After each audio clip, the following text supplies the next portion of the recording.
हमारे साथ कुछ खास मेहमान भी जुड़ रहे हैं। नदीम जी हैं बीजेपी की तरफ से, मृणाल पंत्री जी हैं कांग्रेस की तरफ से, साथ में हमारे न्यूज हेड शरद द्विवेदी जी भी जुड़ चुके हैं और मनोज जी हमारे साथ लगातार चर्चा में बने हुए हैं। मनोज जी, जिस तरह से आप इस बारे में बात कर रहे थे ओवैसी की पार्टी AIM, और शरद जी इस पर आपका भी मैं रिएक्शन लेना चाहूंगी सिंस अभी अभी आपने ज्वाइन किया है और इसी से शुरुआत इस डिस्कशन की हो रही है कि AIMIM की पहली जीत मध्य प्रदेश निकाय चुनाव चुके, किस तरह से देख रहे हैं? बिल्कुल, देखिए, एक डेमोक्रेसी में सबका स्वागत है, तो AIMIM और ओवैसी साहब का भी इस्तकबाली होना चाहिए। मध्य प्रदेश में आए हैं, डेमोक्रेसी है, लोकतंत्र में जो परिश्रम करता है, मेहनत करता है, लेकिन उन्होंने विधिवत अपनी दस्तक दे दी है, बढ़िया है। और उधर सिंगरौली में वो पार्टी दस्तक दे रही है जिसकी धमक दिल्ली में और पंजाब में बीजेपी, कांग्रेस और तमाम बड़े दलों को अपनी धमक से हिला चुकी है। उस पार्टी का मध्य प्रदेश में आना बहुत सिग्निफिकेंट होगा, बहुत महत्वपूर्ण होगा।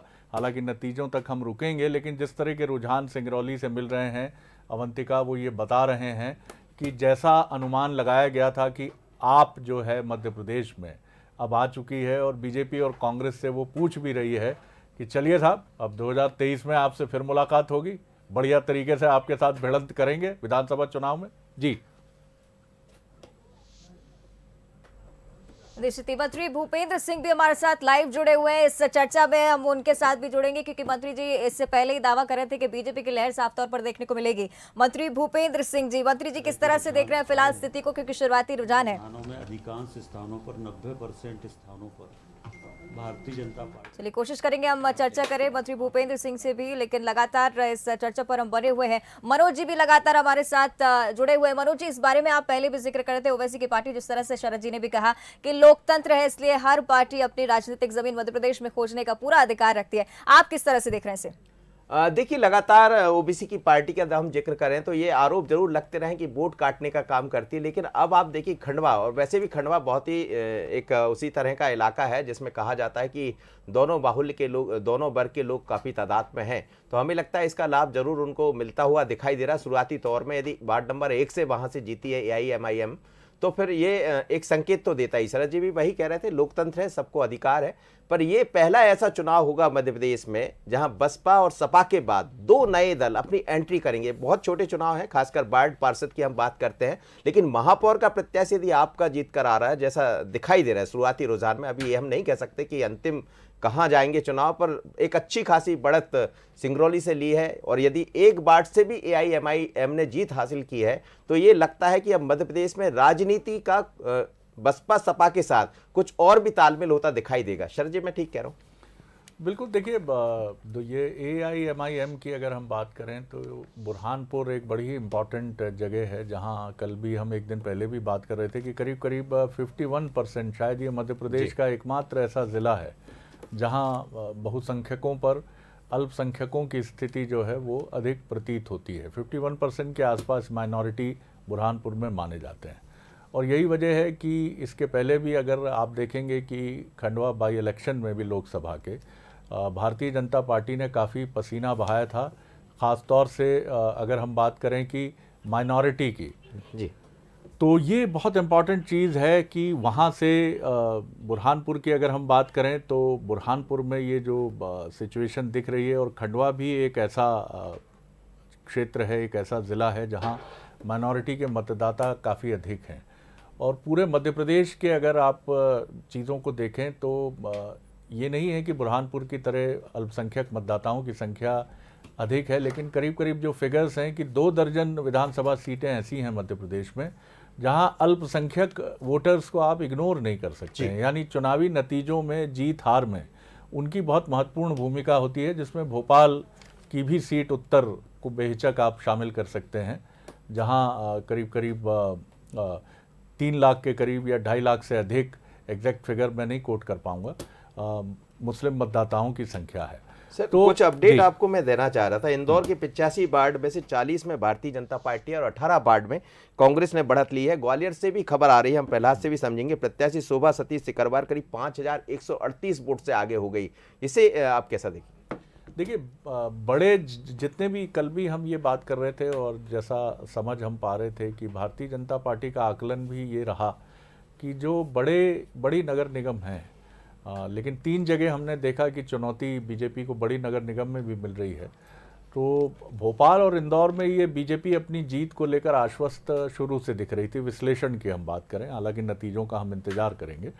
ये माना जा रहा था कि काफ़ी नज़दीकी मुकाबला है, लेकिन बीजेपी एज लेकर चल रही है। लेकिन इसके बाद जो बी ग्रेड की नगर निगम है और इसके बाद जो सी ग्रेड की नगर निगम है, यानी तीसरे क्रम की हैं, रतलाम की बात कर लीजिए, सिंगरौली की बात कर लीजिए, यहाँ पर कांग्रेस का पलड़ा भारी दिख रहा था।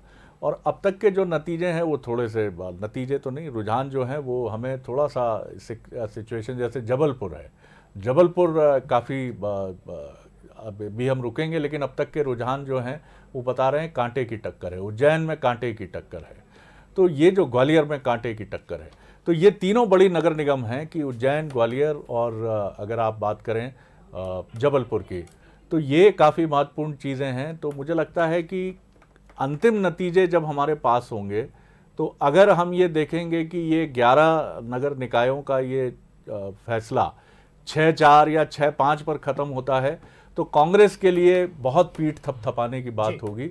और बेहिचक ये कहा जा सकता है कि उसने बेहद मजबूत, बेहद संसाधन संपन्न भारतीय जनता पार्टी को गजब की टक्कर दी है। और 2023 के लिए साफ तौर पर कहा है, आंख में आंख मिला के, कि आप सावधान हो जाइए, हम बहुत मजबूती के साथ आगे आ रहे हैं। अगर ये रुझान इस तरह के नतीजों में बदलते हैं कि ये 6-5 की तरफ जाते हैं या 7 और 4 की तरफ जाते हैं, तब भी मैं कहूँगा कि ये बीजेपी के लिए बहुत प्रसन्नता की बात नहीं है, लेकिन कांग्रेस के लिए जश्न मनाने की बात है। बिल्कुल, 4 सीट तो ऐसी है भी, जबलपुर, छिंदवाड़ा, ग्वालियर और बुरहानपुर, जहां से कांग्रेस बढ़त ले रही है। उज्जैन में भी नेक टू नेक फाइट चल रही, कहीं कांग्रेस आगे निकल रही तो कहीं भारतीय जनता पार्टी आगे निकल रही। आपको रोक रहा हूं, टीकमगढ़ की तरह बात कर लेता हूं। टीकमगढ़ भी इसलिए देखिए क्योंकि खरगापुर नगर परिषद, यहाँ निर्दलियों ने बाजी मारी है। 15 वार्डों में से 9 में निर्दलीय की जीत हुई है।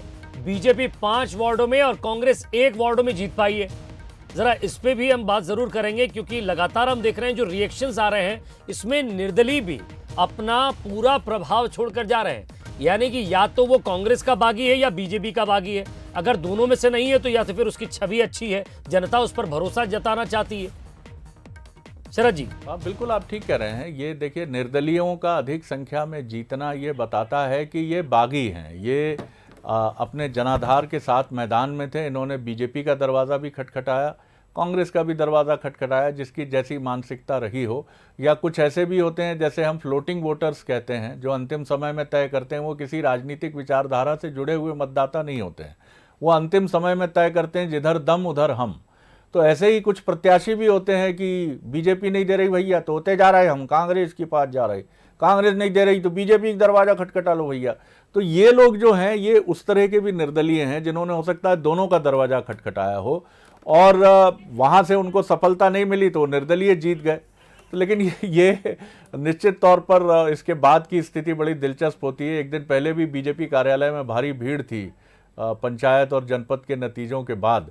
तो ये निर्दलियों की भीड़ फिर सत्ता के दरवाजे पर खड़ी हो सकती है, इससे इनकार नहीं किया जा सकता। जी, की तरफ बढ़ूंगा। छिंदवाड़ा में फिर कांग्रेस बीजेपी से आगे निकली है। छिंदवाड़ा में कांग्रेस 86 वोटों से आगे चल रही है। हालांकि बहुत ज्यादा लीड नहीं है, लेकिन फिर भी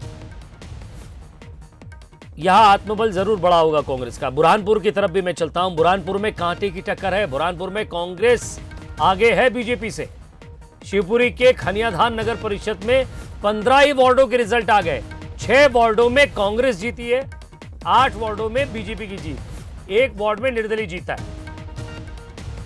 तो ये लगातार अपडेट आपको देते जा रहे हैं। और दूसरी बात, जिस तरह निर्दलीय की आप कह रहे थे शरद जी, एक बात में यहाँ आपका भी और जिस तरह से मनोज जी भी लगातार जा चुके हैं, और साथ ही हमारे साथ खास मेहमान भी जुड़े हैं, नरेंद्र शिवाजी, वो उनसे भी हम बातचीत करेंगे। लेकिन 61% मतदान, ये मतदान कम हुआ। दोनों ही पार्टियों ने, चुनाव आयोग ने भी इस पर विचार किया। लेकिन ये 61% जो भी लोग निकले, सोच समझकर निकले और मजबूत वोट देने की तरफ निकले। शायद दिमाग में फिक्स था कि जाना है, वोट देना है।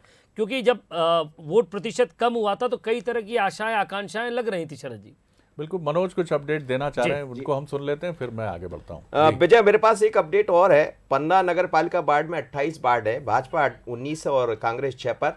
पन्ना वही है जो भारतीय जनता पार्टी के प्रदेश अध्यक्ष बी डी शर्मा का संसदीय क्षेत्र है। और यदि हम वहाँ अजयगढ़ की बात करते हैं तो वहाँ से नगर परिषद वार्ड में 15 है, भाजपा पर 11 और 11 कांग्रेस 2। यदि देवेंद्र नगर की बात करते हैं तो ये नगर परिषद वार्ड है, यहाँ से 15 और भारतीय जनता पार्टी 8, कांग्रेस 4 पर है।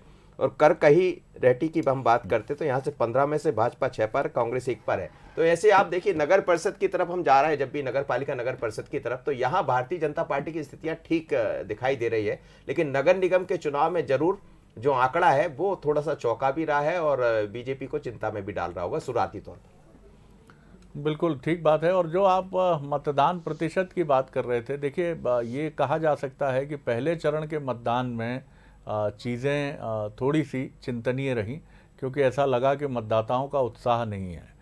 दूसरे चरण में ज़रूर पॉलिटिकल पार्टीज़ भी सक्रिय हुई और निर्वाचन आयोग जो इस चुनाव को, मध्य प्रदेश निर्वाचन आयोग जो इसको संपादित करा रहा है इस चुनाव को, उसने भी चुनाव की पर्चियां घर घर हर घर में भेजने की बात की। तो दूसरे में हमें थोड़ा सा मतदान का प्रतिशत पहले चरण से बेहतर दिखा। लेकिन ये इसलिए बेहतर दिखा, ऐसा नहीं था कि मतदाताओं में दूसरे चरण में उत्साह आ गया। दूसरे चरण में एक कोशिश हुई पॉलिटिकल पार्टीज़ की तरफ से और निर्वाचन आयोग की तरफ से, जिसका इम्पैक्ट हमको देखने को मिला। तो आप ये कह सकते हैं कि मतदाताओं का कोई बहुत अधिक उत्साह इस चुनाव को लेकर नहीं था। उत्साह रहा हो सकता है, लेकिन बहुत अधिक एक जो निर्वाचन को लेकर एक नतीजा था। और एक बात जो कांग्रेस बार बार आरोप लगा रही थी कि बारिश में स्थितियां जिस तरह की हैं, तो ये भी बीजेपी के लिए एक चुनौती थी। जैसे एक दिन पहले चैतन्य भट्ट साहब जो जबलपुर से सीनियर जर्नलिस्ट जुड़े थे, उन्होंने कहा कि ताल तलैयों की नगरी है जबलपुर, और 52 ताल तलैया कभी जबलपुर में होती थी। और रिसेंटली जो बारिश हुई उसने बता दिया कि ताल तलैयों का ही शहर है, पूरा जबलपुर पानी में डूब गया था। तो इससे जो प्रबुद्ध मतदाता है और जो तमाम मतदाताओं के समूह हैं, उनके मन में कहीं ना कहीं व्यवस्थाओं को ले तो बीजेपी की चुनौती इसमें गहरी थी, क्योंकि 2 साल से बीजेपी और कांग्रेस की सरकारें निकायों में नहीं थी, ब्यूरोक्रेसी की सरकार थी आप कह सकते हैं एक तरह से। और नगरीय निकाय आर्थिक संकट का सामना हमेशा करते हैं, और जब राजनीतिक दल नहीं होते हैं और वहाँ महापौर और पार्षद नहीं होते हैं, तो आम जन की सुनवाई, ये कहने में मुझे संकोच नहीं है, कठिन हो जाती है। तो निश्चित तौर पर इसका, चूंकि इस समय सत्ता में बीजेपी है, तो इसका भी कहीं ना कहीं बीजेपी पे इम्पैक्ट आने से इनकार नहीं किया जा सकता। जी, बीजेपी और कांग्रेस से भी मेहमान हमारे साथ जुड़े हुए हैं शरद जी। नरेंद्र शिवाजी हमारे साथ जुड़े हुए हैं, तो उधर हमारे साथ खास मेहमान मृणाल पंत जी भी हैं। एक सवाल मैं आपसे यहाँ करना चाहूँगा नरेंद्र शिवाजी, आप मीडिया विभाग देखते हैं, कई तरह की इन्फॉर्मेशन आपके पास आती है। ये जो वोट पड़े हैं, थोड़ा सा जितनी मेरी समझ है एक बिखराव है। ये संपूर्णता आपकी तरफ नहीं है, संपूर्णता कांग्रेस की तरफ नहीं है। निर्दलीय भी अपनी जीत समझ रहे हैं, एक तरफ आम आदमी को भी बढ़त मिलती दिखती है, एआईएम का भी खाता खुलता है। ये बिखराव चिंता की तरफ है, चिंतन की तरफ है, ये किंचित मात्र है। देखिए, इसमें आपने जो प्रश्न किया मैं उससे सहमत हूँ, परंतु उसके साथ में एक बात कहना चाहता हूँ कि भारतीय जनता पार्टी जहाँ है उसकी स्थिति वहाँ के वहाँ है और उससे आगे बढ़ रहा है। हमारी स्थिति ये है, चूंकि हम 100% अंक प्राप्त करने वाले विद्यार्थी जैसी हमारी हालत है। एक बार जब कोई विद्यार्थी 100% अंक प्राप्त कर लेता है तो अपने उसको मेंटेन करने में निश्चित रूप से उसके सामने चुनौतियां अधिक होती हैं। हम चूंकि उसी तरह के विद्यार्थी हैं तो हमारे नेताओं के सामने चुनौतियां थी और काम करने का लगातार भारतीय जनता पार्टी का नेतृत्व प्रयास करता है। लेकिन जो अन्य दल उभरे हैं ये बात सच है, लेकिन ये भारतीय जनता पार्टी के कारण नहीं हुआ है, ये कांग्रेस की अप्रासंगिकता के कारण हुआ है। जो लोग भारतीय जनता पार्टी के साथ नहीं आना चाहते, भारतीय जनता पार्टी को वोट नहीं देना चाहते, उनके लिए विकल्प चाहिए होता है। तो विकल्प के रूप में कांग्रेस धीरे धीरे अप्रासंगिक हो रही है, खत्म हो रही है। उसका कारण है कि दूसरे अन्य दल, चाहे वो एआईएम हो, चाहे दूसरे जो दलों के हमको नाम सुनने को मिल रहा है या निर्दलियों के नाम सुनने को मिल रहा है, उसका कारण ये है कि विकल्प के रूप में लोग दूसरे दलों को खोज रहे हैं। लेकिन भारतीय जनता पार्टी को नरेंद्र मोदी जी के नेतृत्व में सबका साथ, सबका विकास, सबका विश्वास और सबके प्रयास को, मंत्र को, भारतीय जनता पार्टी को मध्य प्रदेश की जनता का आशीर्वाद प्राप्त हो रहा है। जी, मृणाल पंत जी भी हमारे साथ हैं। मृणाल जी, मैं जितना आपको समझता हूँ आप डेटा एनालिसिस ज़्यादा करते हैं, तो अब की बार जो ये वोट प्रतिशत था, इसको डेटा के रूप में कैसे लेते हैं? क्या ये आंकड़ों सहित आपको बढ़त मिलते हुए दिखता है या अभी ज़मीन दूर है? विजय जी, 2-3 बहुत स्पष्ट संकेत हैं। पिछली बार 11 में से 11 नगर निगमों पे भारतीय जनता पार्टी के महापौर थे। इस बार 3 जगह कांग्रेस आगे है, 1 जगह एक अन्य दल आगे है। इसका मतलब 4 जगह मतदाताओं ने भारतीय जनता पार्टी को नकार दिया है। ये भविष्य के परिवर्तन का बहुत स्पष्ट संकेत है। दूसरा, जब पिछली बार जब 11 से 11 महापौर भारतीय जनता पार्टी के थे, उस समय जब प्रदेश की विधानसभा के चुनाव हुए थे, तब कांग्रेस पार्टी ने सरकार बनाई थी। अब जब 11 में से 4 जगह विपक्षी दलों के महापौर बनने की ओर ये मतगणना अग्रसर होती दिख रही है, इसका मतलब यह है कि अगले विधानसभा में कांग्रेस 150 से ज्यादा विधानसभा की सीटें लेकर आने वाली है। तीसरा, अभी तक के जो रुझान आए हैं उससे साफ है कि जहां भारतीय जनता पार्टी आगे भी है, वहां उसका मत प्रतिशत कम हुआ है और कांग्रेस पार्टी का मत प्रतिशत बढ़ा है। तो आंकड़ों और संकेत की दृष्टि से भी देखें तो इस नगर निगम चुनावों का स्पष्ट संकेत भारतीय जनता पार्टी के लिए है कि मध्य प्रदेश के मतदाताओं ने भारतीय जनता पार्टी को नकारने की शुरुआत अभी रुझान आने दीजिए ना कर सर। दी है और अभी विधानसभा के पहले का ये पहला अभी स्पष्ट पूर्णतः संकेत रुझान आने दीजिए, आप फैक्ट की तरफ मत बढ़िए। चलिए मैं आपको बैतूल लिए चलता हूं।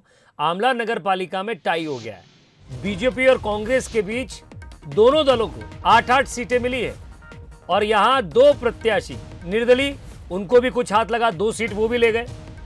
अब निर्दलीय तय करेंगे कि आमला नगर पालिका अध्यक्ष कौन होगा।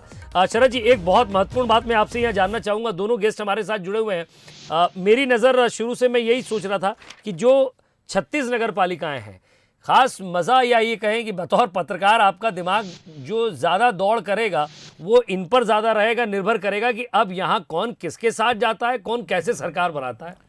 देखिए, जब भी सिंबल से जहाँ चुनाव नहीं होते हैं वहाँ ये चुनौती हमेशा रहती है और ये चुनौती रहेगी। इसलिए ये कोई बहुत रहस्य की बात भी नहीं होगी कि चुनाव के बाद आप देखेंगे कि सत्ताधारी दल खींचतान, निर्दलियों की घोषणाएं कि हम तो भारतीय जनता पार्टी को समर्थन कर रहे हैं या कांग्रेस को समर्थन कर रहे हैं। ये बहुत स्वाभाविक है कि इस तरह की जब जहाँ सिंबल नहीं है और जहाँ प्रत्याशी के मन में ये खौफ भी नहीं है, ये डर भी नहीं है, ये चिंता भी नहीं है कि उसके बारे में क्या सोचा जाएगा। और अब तो राजनीति का जो स्वरूप हमने देखा है, तो ये कई बार नाराज़गी के नाम पर, कई बार वास्तविक नाराज़गी की वजह से ये घटनाक्रम घटते हैं और एक बड़ा धड़ा जो है वो अपनी पार्टी को छोड़कर, कांग्रेस की हम बात करें तो हमने जो साफ दृश्य देखा है, और कांग्रेस ही की क्या बात करें, हमने जिस तरह महाविकास अघाड़ी को देखा है महाराष्ट्र में जी, कि शिवसेना जो कि एक कमिटेड विचारधारा के प्रति समर्पित संगठन माना जाता है, उस संगठन में भी 2 धड़े हो गए हैं। अब एक उद्धव ठाकरे जी के साथ है, एक नाथ शिंदे जी के साथ है। तो राजनीति का ये जो बदलता स्वरूप है ये आज से नहीं है। कभी 70 और 80 के दशक में इसीलिए दल बदलू के लिए नाम दिया गया था आया राम गया राम, और इस पर हरिशंकर परसाई से लेकर शरद जोशी तक ने खूब लिखा। तो ये राजनीति का एक ऐसा चेहरा है जिस पर अफसोस मनाने के बजाय अपने अपने घर को मजबूत करने की कवायद जो है व्यवहारिक दृष्टिकोण के साथ अगर आप आगे बढ़ें, ये राजनीति में होता आया था, होता रहा है और होता रहेगा। जी, एक अपडेट पन्ना से मिल रहा है। पन्ना नगर पालिका में बीजेपी की जीत हुई है। देवेंद्र नगर और अजयगढ़ नगर परिषद में बीजेपी ने जीत हासिल की है। इस पर नरेंद्र शिवाजी जी, आपका रिएक्शन। जी, मनोज जी कोई अपडेट दे रहे हैं? जी, जी, बिल्कुल। जी, एक बड़ा अपडेट ले लीजिए। पहले राउंड की अधिकृत घोषणा हो गई। पुष्यमित्र भार्गव 1741 मतों से आगे है, यदि हम बात कर रहे हैं इंदौर की, और इंदौर पर सबसे ज्यादा निगाहें टिकी हुई है। कुल मिलाकर जो खबरें आ रही, दूसरे राउंड में वो 8000 से ज्यादा मतों से आगे बताया जा रहा है। क्या स्थिति है मनोज? कुछ वार्ड की स्थिति पता चली? क्योंकि जो काफी इनिशियल 10-45 के आसपास की जानकारी थी उसमें कांग्रेस वार्ड्स में लीड कर रही थी। बिल्कुल, नगर निगम में से हम बात करें तो अभी वार्ड की स्थिति मैं बताता हूं थोड़ी देर में, लेकिन निश्चित रूप से 85 वार्ड है और 85 में से अधिकांश पर भारतीय जनता पार्टी आगे चल रही, 13 पर वहां पर कांग्रेस ने बढ़त ले रही। इसमें यदि हम इंदौर एक महत्वपूर्ण चीज ये है शरद जी की इंदौर में 1 और 5, अगर आप इसे देखेंगे, ये जो विधानसभा क्षेत्र है इसमें इसका रुझान अलग है और बाकी 2, 3, 4 इसका रुझान धीरे धीरे अलग आ रहा है। बिल्कुल ठीक कह रहे हैं आप, और शायद मैं कुछ आंकड़ों में उलझ गया था। भोपाल नगर निगम की तस्वीर थी ये, जो 10 बज के लगभग 11 बजे का फिगर था। कांग्रेस 17 वार्डों में आगे थी और बीजेपी 14 वार्ड्स में। तो ये भोपाल का फिगर था जिसको जी विजय नरेंद्र शिवाजी जी, आप अपना उत्तर पूरा बिल्कुल कर बिल्कुल लीजिए। जी विजय जी, बिल्कुल आपने जो प्रश्न किया था, हमारे माननीय प्रदेश अध्यक्ष विष्णुदत्त शर्मा जी का जो संसदीय क्षेत्र है उसके परिणाम से पन्ना हो, देवेंद्र नगर हो, अजयगढ़ हो, तो निश्चित रूप से मैं समझता हूं कि उनके कुशल नेतृत्व में जब हम पूरे प्रदेश में सफलता प्राप्त कर रहे हैं तो निश्चित रूप से उनके संसदीय क्षेत्र में भी भारतीय जनता पार्टी को जो सफलता मिली है वो निसंदेह हम उसके लिए जनता जनार्दन का बहुत बहुत हार्दिक अभिनंदन करते हैं, आभार व्यक्त करते हैं। मृणाल जी, 3 विधायक आपके हैं कांग्रेस के जिन्होंने आपको उतारा है मैदान में, और तीनों फिलहाल पीछे चल रहे हैं मेयर की दौड़ में। महापौर का क्षेत्र एक विधायक के क्षेत्र से कई गुना ज्यादा होता है। कई जगह 5-5 विधानसभाएं एक साथ आ जाती हैं, और मुझे ऐसा लगता है कि जो कांग्रेस के सामने चुनौती है दोनों तीनों बड़े शहरों में, वो पूरे सम्मिलित मतदाता की आवाज नहीं है।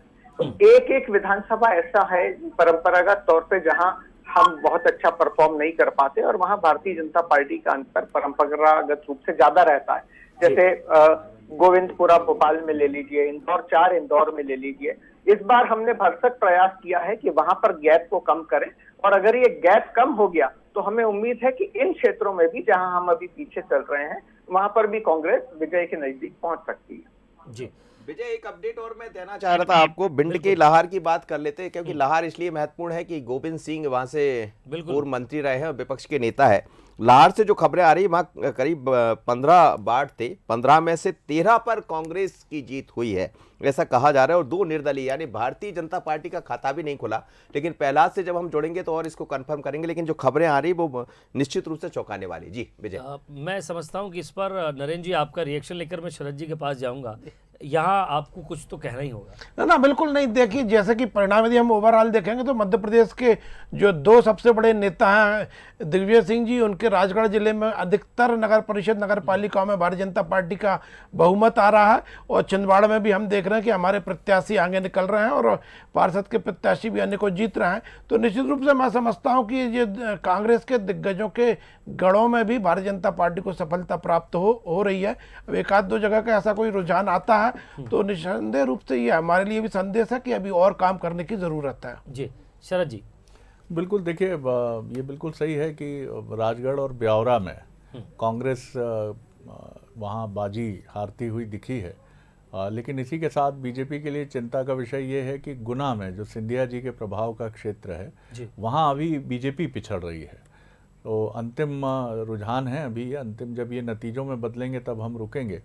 तो इस तरह की कई चीज़ें, कई तस्वीरें हमें इस चुनाव में मिलेंगी। और देखिए, ये विधानसभा के नतीजे नहीं हैं, ये निकाय के चुनाव हैं, और यहाँ स्थानीय नेता के साथ स्थानीय मुद्दे और किस तरह से चुनाव आगे बढ़ा है वो बहुत महत्वपूर्ण हो जाता है। जी बीजेपी ने इस चुनाव के साथ बदलाव की तरफ एक संकेत दिया है, और बहुत ही सरप्राइजिंग मैं कहूँगा बीजेपी की तरफ से, जो बीजेपी का केंद्रीय नेतृत्व मानता है कि हमें अब हार जीत से हटकर भी, भले ही हमारा कैंडिडेट जैसा जेपी नड्डा राष्ट्रीय अध्यक्ष जी ने कहा था कि हम जिन चीज़ों को मानस में लेकर चल रहे हैं वहाँ हमारे मानस में ये भी नहीं है कि अगर हार होती है तो हम उसको स्वीकारने के लिए भी तैयार हैं। और यही वजह है कि आप देखिए, छिंदवाड़ा में एक सिटिंग ऑफिसर को त्यागपत्र देने के बाद उनको टिकट दिया गया, और आप इधर आइए तो लीडिंग एडवोकेट और मध्य प्रदेश में मेरे ख्याल से एडिशनल अटॉर्नी जनरल जैसी भूमिका में रहे पुष्यमित्र जी को दायित्व सौंपा गया, और डॉक्टर जितेंद्र जामदार जो हैं को अपडेट कर दें। भोपाल में मतगणना के 2 राउंड के रिजल्ट आ चुके हैं। मेयर प्रत्याशी 6000 वोटों से बीजेपी की मालती राय आगे चल रही है।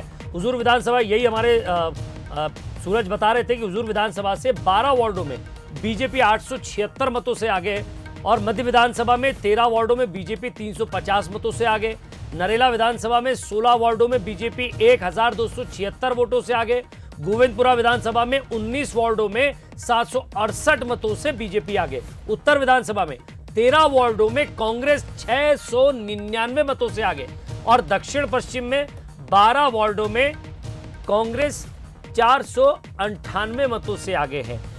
सीधे तौर पर शरद जी, अगर हम इन आंकड़ों को लेकर बात करें, बहुत ज़्यादा गहराई में नहीं जाऊंगा, लेकिन आगे हैं, ये एक सुखद विषय किसी भी पार्टी के लिए अपना हो सकता है। लेकिन अगर हम भोपाल की बात करें, एक बड़ा, एक मजबूत संदेश यहाँ से पूरे प्रदेश के अंदर भी जाता है।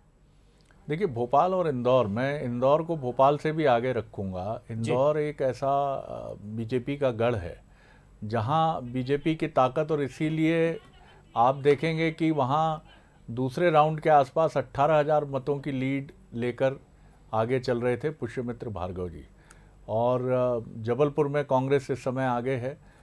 उज्जैन में ज़रूर हेर फेर हुआ है। जी, ये जो जीत का आंकड़ा है इंदौर का, ये करीब रुझान 28,000 रुझान हम कह सकते हैं, 28,000 के ऊपर पहुंच गया पुष्यमित्र भार्गव का तो तीसरे देखिए, राउंड के बाद। कांग्रेस काफ़ी वहाँ पीछे है, और ये बताता है कि पुष्यमित्र भार्गव बीजेपी के लिए शायद एक ऐसी जीत ला सकते हैं जो उनको काफ़ी आश्वस्त करेगी, क्योंकि ये माना जा रहा था कि वहाँ संजय शुक्ला जी ने जिस तरह से पसीना बहाया है, और संसाधन संपन्न भी वो प्रत्याशी रहे हैं, बड़े बड़े वादे, और उन्होंने पूरा चुनाव अपने दम पर लड़ा है, और काफ़ी धन संपन्न राजनीतिक व्यक्तित्व वो माने भी गए हैं भी।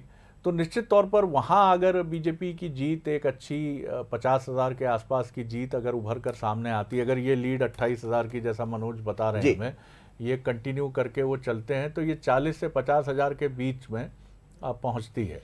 और अगर आप पिछली बार लहर में देखें, बीजेपी की जीत का अधिकांश जो आंकड़ा था, बड़ी नगर निगम जो हैं वहाँ करीब 50 से 70,000 या इससे भी अधिक का आंकड़ा जीत का रहा है। तो ये स्थिति बताती है कि बीजेपी अगर इस मार्जिन से जीतती है, लेकिन भोपाल में ऐसा लग रहा है कि ये आंकड़ा शायद वहाँ पहुँचेगा कि नहीं पहुँचेगा, क्योंकि अभी जो हमारे पास फिगर्स आ रहे हैं वो फिगर्स बता रहे हैं कि अभी जो बीजेपी के प्रभाव वाले क्षेत्र हैं वहाँ से चीज़ें सामने आई हैं। फिर जब पुराने भोपाल में, जहाँ विभा पटेल जी का कांग्रेस प्रत्याशी का माना जाता है कि प्रभाव रहा है, और फिर जो कांग्रेस के 2 विधायक हैं, उन क्षेत्रों से जो प्रभाव सामने आएगा तो वो बताएगा कि ये लीड कहाँ ठहरती है। अगर ये लीड 10 से 15,000 के बीच की है तो बीजेपी के लिए चिंता का विषय है। जीतने के बाद भी उनको सोचना पड़ेगा कि क्यों ये मार्जिन कम हुआ, नीचे आया। तो देखिए, मार्जिन जीत हार ये ज़रूर है कि जीत होती है, लेकिन राजनीतिक मायने ये भी होते हैं उसके कि आप कितने से जीते हैं। आप अगर राजनीतिक आंकड़ों के अच्छे विद्यार्थी हैं तो आप देखेंगे कि जिन विधानसभाओं में 2 से 5,000 के बीच में जीत होती है, अगले चुनाव में वहाँ नतीजे भी बदल जाते हैं।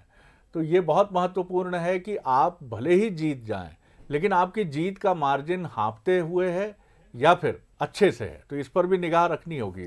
विजय, एक अपडेट और था मेरे पास, नगर पालिका 12 सिवनी की हम बात कर रहे हैं। यहाँ निर्दलियों ने कब्जा किया है। बताना चाहूँगा आपको, 15 वार्ड में से 10 पर निर्दलीय। प्रदीप जायसवाल वहाँ से पहले कांग्रेस के उम्मीदवार रहा करते थे, बाद में वो निर्दलीय उन्होंने चुनाव लड़ा और विधायक बने थे। उन्हीं के समर्थित लोग, करीब 10 निर्दलीय जायसवाल समर्थक जीते हैं वहाँ से। और बड़ी बात यह है कि भारतीय जनता पार्टी को सिर्फ 5 पर मिला है और कांग्रेस का सूपड़ा साफ हुआ वहाँ से। जिस तरह मेरे सामने जो 15 वार्डों की मैं बात कर रहा हूँ, ये 12 सिवनी की बात कर रहा हूँ मैं, 12 सिवनी नगर पालिका की। चलिए, एक छोटे से ब्रेक के लिए रुकते हैं। लगातार अपडेट जनता तक पहुंचाते रहेंगे, दर्शकों तक पहुंचाते रहेंगे, और